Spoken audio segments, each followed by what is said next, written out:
Scorpio and Tauruses, your eclipses at this moment in time are related to the 6th and 12th houses, and there's so much to cover of what these can relate to, so bear with because I'm about to brain dump loads and loads of things right now. So let's go for it. So 6th house relates to your day-to-day business, so whether that's being busy with meetings, like meetings, with work, with like your manager. Maybe there's things to do with your manager that's making your life quite stressful at the moment, or maybe it's people that you manage that is where the stress is coming from. It can be related to routines and habits, such as like the commute to work or your working hours. Maybe there's changes related to that, actual changes to the physical job itself as a result of some of these things.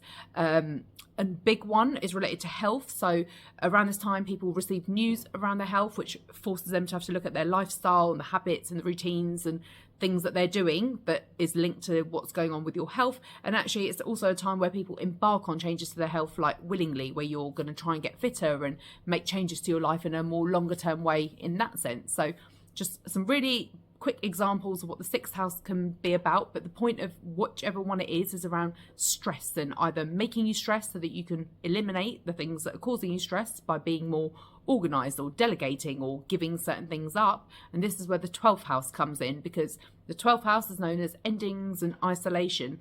And the point of this one is that by the end of it, you're going to realise that something had to give, and you couldn't be like Wonder Woman or Wonder Man and get through everything. So something is going to have to give, whether that's the job, whether it's certain people in your life, whether it's certain friendships. But the point of the isolation part is that with what's going on, because you're either so busy in the day-to-day and you just need that downtime, it's a very, like, a lot of people can feel quite depressed around this time, and it's a very lonely time where it's like, where's my life going? And you just need that time to just decompress, and that kind of gets you thinking. And this is a good eclipse to kind of, I guess, show you what's important, because, you know, if you have got the health related eclipse and you're now stuck at home or in hospital because you're going through something, this is where life is showing you, like, well, who's going to show up for you now? Like, this is the point. And realizing that, yeah, okay, your job, it's great, and yeah, you need the money, but this is not sustainable. So it's going to force you to make changes by the end of this eclipse period, because something's going to definitely have to give. And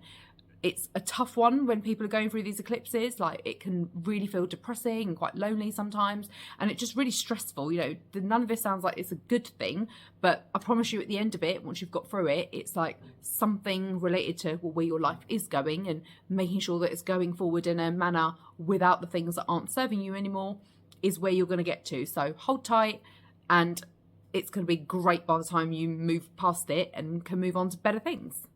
These are just some examples of how the Libra and Aries eclipses are going to impact your life for your sign. But don't forget to check your moon, rising and sun signs to get the whole accurate picture of what could be going on at this time. Remember, these eclipses started back in 2023, so some of these things may have already started happening, and we're at the halfway point in 2024, and these are going to continue all the way into 2025 as well.